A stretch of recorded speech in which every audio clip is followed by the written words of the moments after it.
this new chapter is incomplete records, and the complete name of the chapter is accounts from incomplete records. Accounts from incomplete records.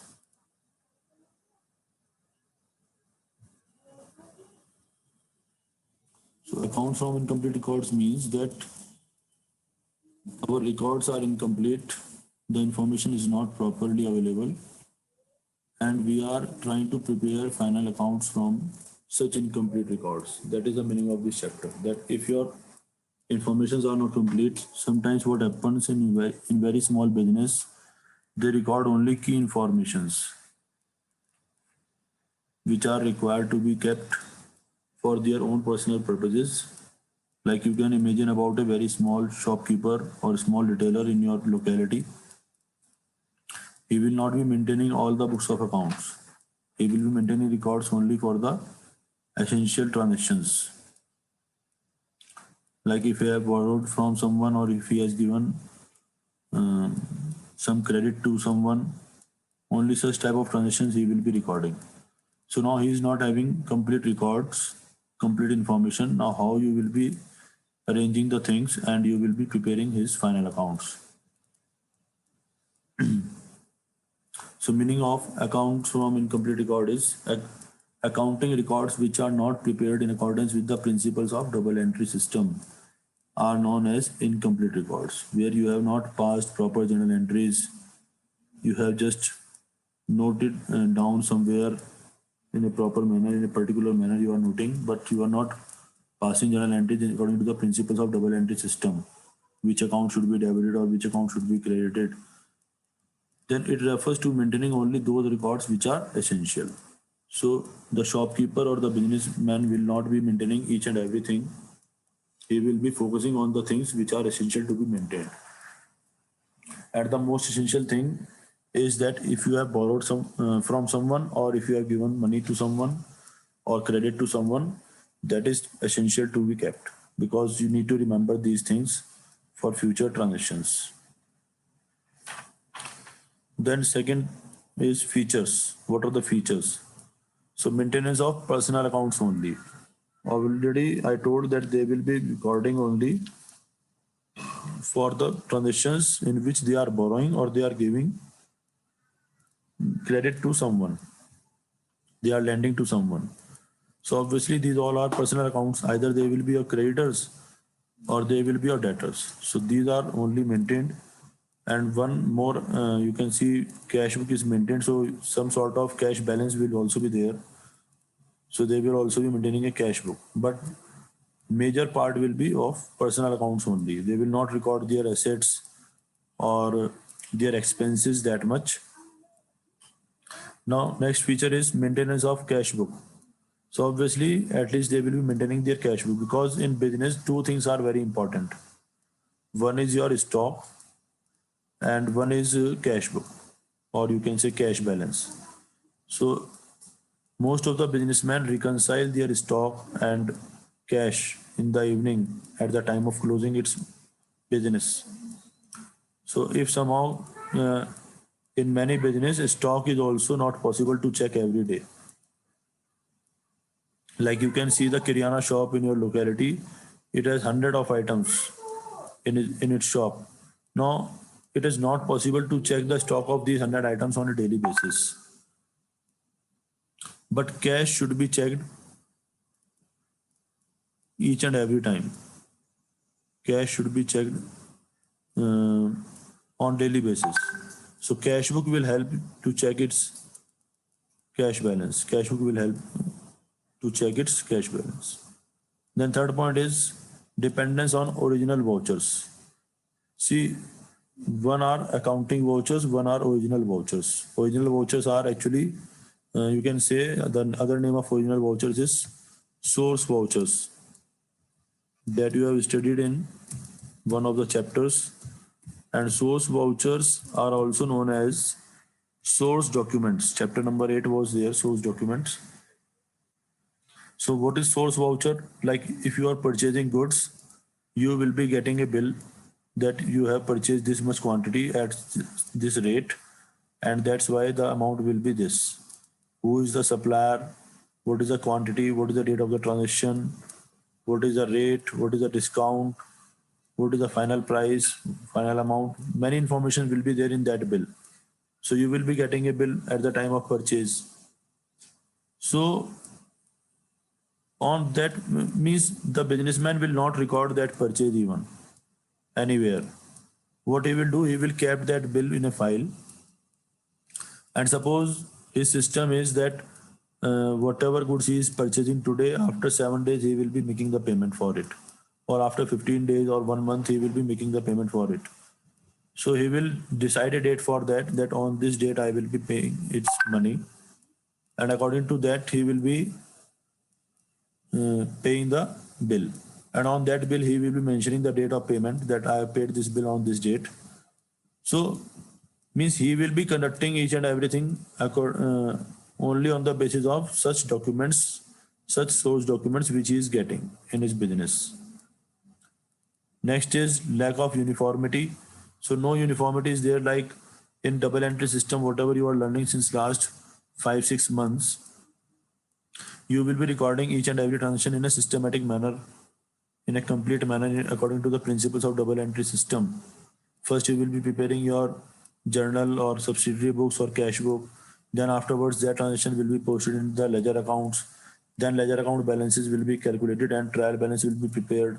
So means there is no uniformity. You will be doing like sometimes you will be doing any transaction with some other system, and then it can be changed also according to your convenience.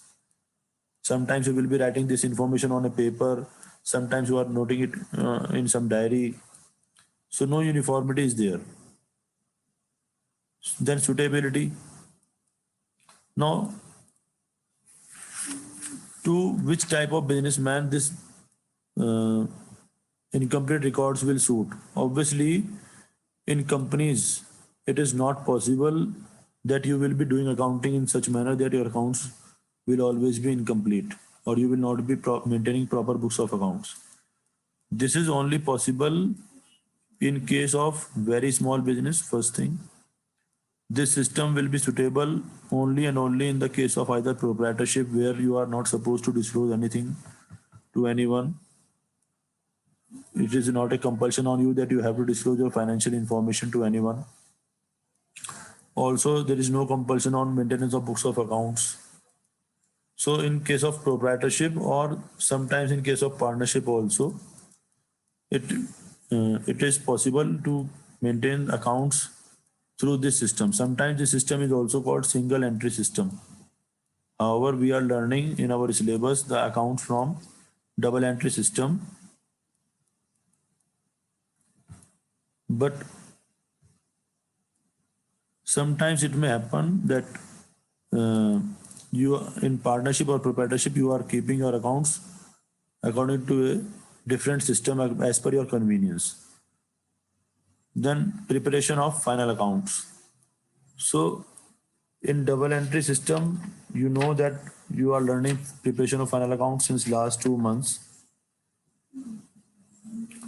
And it is easy to prepare final accounts from the trial balance. But here in this business, or in a business where the records are not complete, records are not systematic, it is difficult to prepare the final accounts.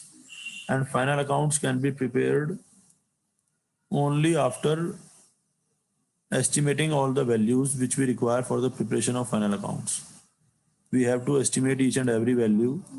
We have to find out what are the assets of the business, what are the liabilities of the business, and then only it is possible to prepare its final accounts. Otherwise, it is very difficult task to prepare final accounts for such type of business. Then third is users or reasons for keeping incomplete records. Why businessman, why sole proprietor or partnership is maintaining incomplete records? What is the reason behind that? So first reason is that it is very simple method. Suppose you have purchased goods from X. So you have to note it down only in a diary that on this date I have purchased this much amount of goods from X. Or simply you will keep the bill in a file that this bill is pending for payment. Until and unless you sign it, that on such date I have paid this amount, it will be treated as unpaid. And on the date of payment, you will mention over it that I have paid this bill on this date, and that will be treated as paid. So this is very simple method. It will not be a time consuming process for you. You don't need to go into the technicalities, what is personal account, what is real account. It will not be time consuming. It will not be a complex, how to make a journal entry, how to post it into ledger account. So many things will be there. So it is a easy method for even uneducated person. Then second is less expensive. Obviously, if you are doing proper accounting, then you have to take help of experts also. Sometimes accountants, sometimes lawyers, sometimes chartered accountant. So they will all charge their fees for their services. But it is a simple method. You don't need to consult anyone. It is designed by you for you as per your convenience. So it will be always least expensive. It will keep your cost down of maintaining accounts. Suitable for small concerns. This point we have discussed a few minutes back also, that companies cannot use this method because it is not legally permitted, or it is not accepted as proof in a legal system.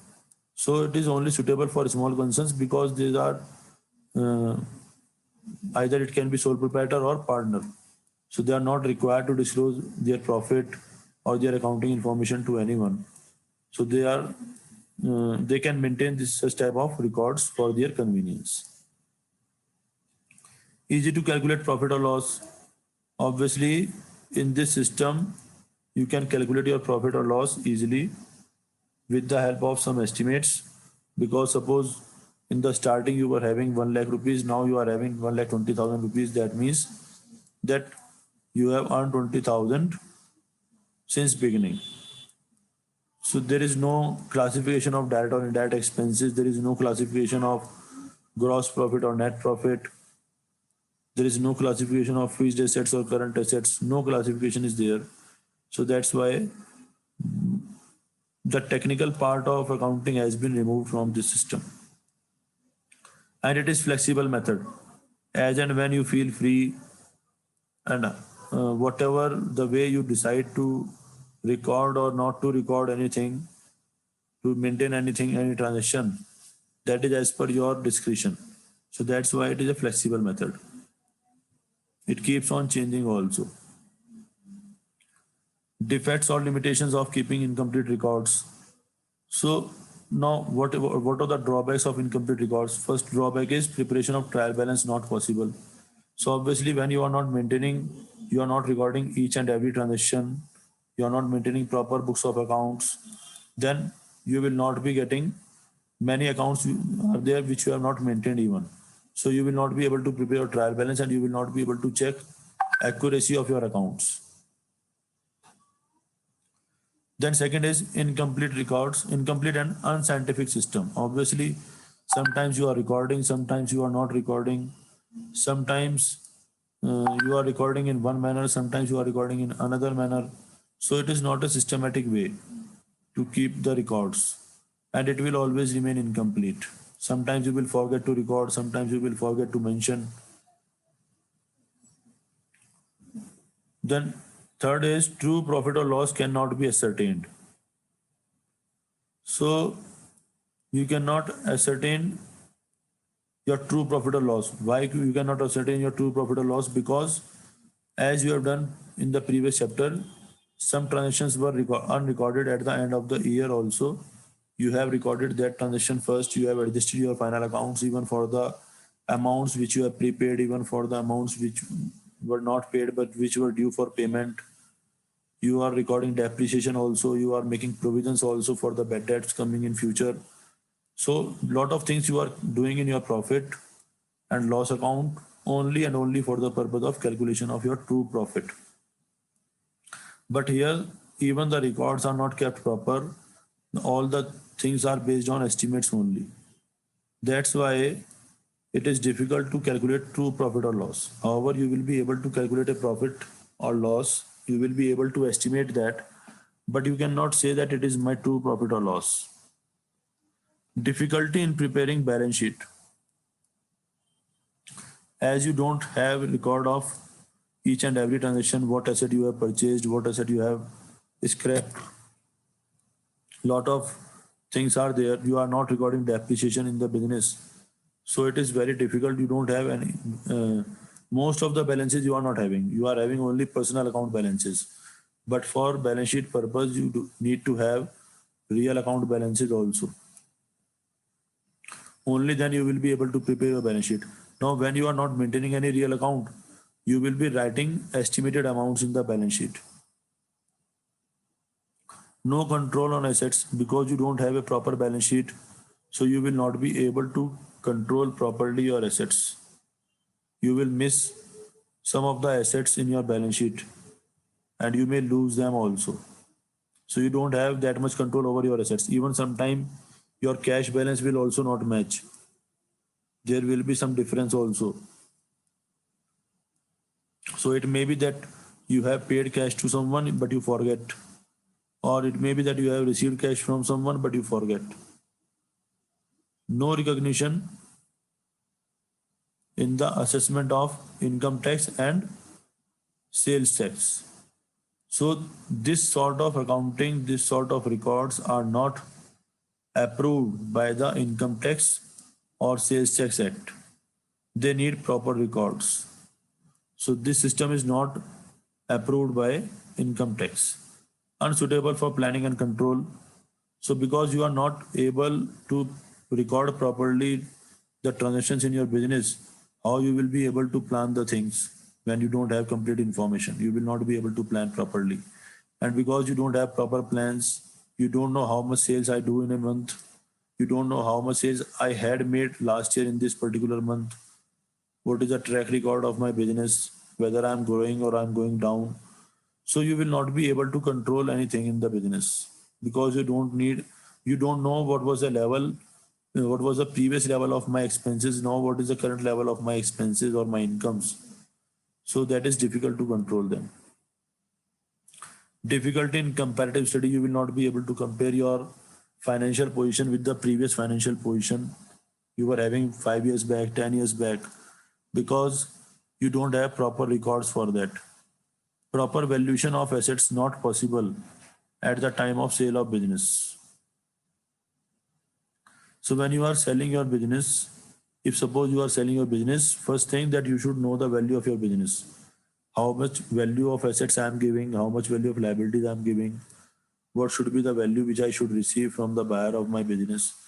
But because you don't have proper records of that, that's why you will not be able to calculate the exact value of your business.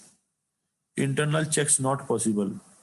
Internal checks are some sort of things that alarms you about something wrong is happening. Like suppose uh, you have decided in your budget that I will not be giving rent more than 20,000 in a year. But because you are not recording your expenses, so it is difficult to keep a record of such transaction. How much rent I have paid last year, how much rent I am paying now, what is my target, because you have not made proper plans also. So because no proper plan is there, no control system is there, so that's why you will not be able to check your expenses or other transactions also. So these are the limitations. That much we will be doing now. Rest of the part we will be doing the next class. Numerical part will also be there, that we also be doing, but after completing the theory.